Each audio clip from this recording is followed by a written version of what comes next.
Health টিপসে আপনাদের সবাইকে স্বাগতম জানাচ্ছি। আমাদের আজকের আলোচনার বিষয়, এই ভয়ঙ্কর তথ্যগুলো জানলে আপনি হয়তো জীবনে আর পর্নো দেখবেন না।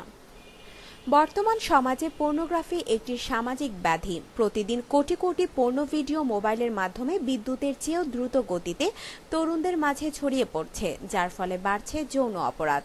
বর্তমানে টিনেজাররা পর্নোগ্রাফির মূল দর্শক। তাই নিয়মিত পর্নোগ্রাফি দেখার ফলে তরুণ তরুণীরা সেক্স সম্পর্কে যা শিখছে তার অধিকাংশই ভুল। তাই নিচে এমন কয়েকটি বিষয় তুলে ধরা হলো।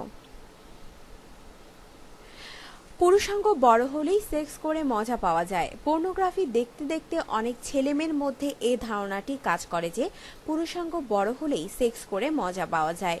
এর ফলে দেখা যায় যে অনেক সময় ছেলেরা নিজেদের পুরুষত্ব পরীক্ষা করার জন্য বিভিন্ন মেয়ের সাথে সেক্স করে, এই কারণে যে তার পুরুষাঙ্গ কোনো মেয়েকে তৃপ্ত করার জন্য যথেষ্ট কিনা। আসলে একটি মেয়েকে যৌন তৃপ্তি দেওয়ার জন্য ন্যূনতম 3 থেকে 4 ইঞ্চির পুরুষাঙ্গই যথেষ্ট।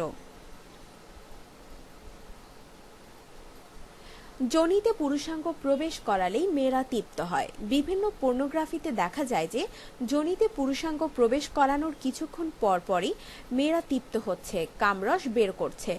আসলে বাস্তবে তা নয়। এখানে এক্সট্রা লুব্রিক্যান্ট ব্যবহার করে কামরস দেখানো হয়। আসলে একটা মেয়েকে সেক্সুয়ালি তৃপ্ত করতে হলে অনেক পরিশ্রম করতে হয়। অনেক সময় এমনও হয় যে মেয়েটি মানসিকভাবে তৃপ্ত হলেও কোনো রকম কামরস বের হয়নি। ছেলেদের চেয়ে মেয়েরা সেক্স করতে বেশি ভালোবাসে। পর্নোগ্রাফিতে মেয়ে পর্নোস্টারদের আগ্রাসী ভূমিকা দেখলে যে কোনো ছেলেরই মনে হতে পারে যে ছেলেদের চেয়ে মেয়েরা সেক্স করতে বেশি ভালোবাসে। আসলে ছেলে মেয়েদের যৌন আকাঙ্ক্ষা একই। মূলত ছেলেরা সেক্স করে যৌন তৃপ্ত হওয়ার জন্য আর মেয়েরা সেক্স করে ভালোবাসা পাওয়ার জন্য। তবে কিছু এক্সট্রিম টাইপের মেয়ে আছে যারা সেক্স করতে ভালোবাসে, তবে সব মেয়েরা একরকম নয়। ডাবল পেনিট্রেশন মেয়েদের অত্যাধিক আনন্দ দেয়। যারা নিয়মিত পর্নোগ্রাফি দেখে তারা হয়তো মনে করে যে ডাবল পেনিট্রেশন মেয়েদের অত্যাধিক আনন্দ দেয়। পর্নোগ্রাফিতে মূলত এ ধরনের বিকৃত যৌন আচরণ দেখানো হয় শুধুমাত্র যৌন উত্তেজনা বৃদ্ধির জন্য। বাস্তবে এ ধরনের পেনিট্রেশন করা উচিত না। মেয়েদের যোনিতেই সেক্স করা উচিত। বায়ুপথে সেক্স করা বিকৃত মানসিকতার লক্ষণ। থ্রিসাম বা গ্রুপ সেক্স খুবই মজার। এ ধরনের সেক্স বাস্তব জীবনে মোটেও ভালো নয়, কারণ আপনি হয়তো নিশ্চয়ই চাইবেন না যে আপনার গার্লফ্রেন্ড বা স্ত্রী আপনার সামনে অন্য পুরুষের সাথে সেক্স করুক, অথবা আপনার বয়ফ্রেন্ড বা স্বামী আপনার সামনে অন্য মেয়েদের সাথে সেক্স করুক। যদি আপনি এগুলোতে আনন্দ অনুভব করেন তাহলে আপনার মানসিক সমস্যা আছে। মূলত এ ধরনের পর্নোগ্রাফির কারণে সমাজে ধর্ষণের হার বৃদ্ধি পাচ্ছে। তাই এ ধরনের বিকৃত যৌনাচারকে না বলা উচিত। আত্মীয়দের সাথে সেক্স করা। পর্নোগ্রাফিতে বিভিন্ন ধরনের সেক্সের পাশাপাশি ইনসেস্ট সেক্সের পরিমাণও বেশি। পর্নোগ্রাফির ভাষায় ইনসেস্ট সেক্স হচ্ছে পরিবারের সদস্যদের সাথে অথবা আত্মীয়দের সাথে অবৈধ যৌন সম্পর্ক করা। যাদের সাথে ইনসেস্ট সেক্স দেখানো হয় তারা অধিকাংশই 20 থেকে 30 বছর যাবৎ পর্নো জগতে রয়েছে। এ ধরনের সেক্স দেখে অনেক ছেলেমেয়েই মনে করে আত্মীয়দের সাথে সেক্স করা সময়ের ব্যাপার মাত্র, কিন্তু বাস্তব জীবনে এসব এতই সোজা নয়। তবে এ ধরনের যৌন সম্পর্ক তৈরি করার চেষ্টা থেকে বিরত থাকা উচিত। সেক্স টেপ তৈরি করার মজাই আলাদা।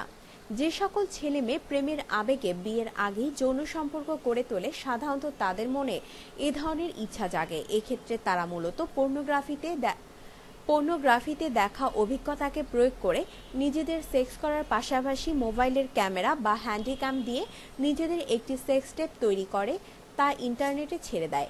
এতে ছেলেটি তেমন ক্ষতিগ্রস্ত না হলেও মেয়েটি বিয়ে করার সময় ঠিকই ক্ষতিগ্রস্ত হয়। কলেজের মেয়েরাই সেক্স করার জন্য শ্রেষ্ঠ। নিয়মিত পর্নোগ্রাফি দর্শকরা মনে করে যে সেক্স করার জন্য কলেজের মেয়েরাই শ্রেষ্ঠ। এখানে মূলত নারী পর্নো স্টাররা কলেজের মেয়ে সেজে সেক্স করে, আর এতে দর্শকরা ভাবে যে সেক্সের জন্য কলেজের মেয়েরাই শ্রেষ্ঠ। আসলে সব মেয়েরাই সেক্স করার জন্য শ্রেষ্ঠ, যদি আপনি সেক্স করার প্রকৃত কলাকৌশল জানেন। বেশিক্ষণ সেক্স করাই আসল পুরুষের পরিচয়। বিভিন্ন পর্নোগ্রাফিতে দেখা যায় যে পুরুষ পর্নো স্টাররা প্রায় আধা ঘন্টা 1 ঘন্টা যাবৎ সেক্স করছে, কিন্তু কোনো ক্লান্ত হচ্ছে না, এমনকি বীর্যপাতও হচ্ছে না। এটা দেখে অনেক ছেলে মেয়েই মনে করে অনেক সময় নিয়ে সেক্স করাই হলো আসল পুরুষের পরিচয়। আসলে এটা মূলত পর্নো নির্মাতাদের এক ধরনের চালাকি। তবে নর্মাল সেক্স টাইম হলো 7 থেকে 10 মিনিট। সেক্সের মূল উদ্দেশ্যই নোংরামি। পর্নোগ্রাফিতে যে সকল নোংরামি দেখানো হয় তা একজন সুস্থ মানুষের পক্ষে করা অসম্ভব। এ ধরনের পণ্য দেখে অনেক ছেলেমেয়েই মনে করে যে সেক্সের মূল উদ্দেশ্যই নোংরামি। আসলে সেক্স হচ্ছে নারী ও পুরুষের ভালোবাসার বহিঃপ্রকাশ। আপনার সুস্বাস্থ্য কামনা করে আমাদের আজকের আলোচনা এখানেই শেষ করছি। ধন্যবাদ।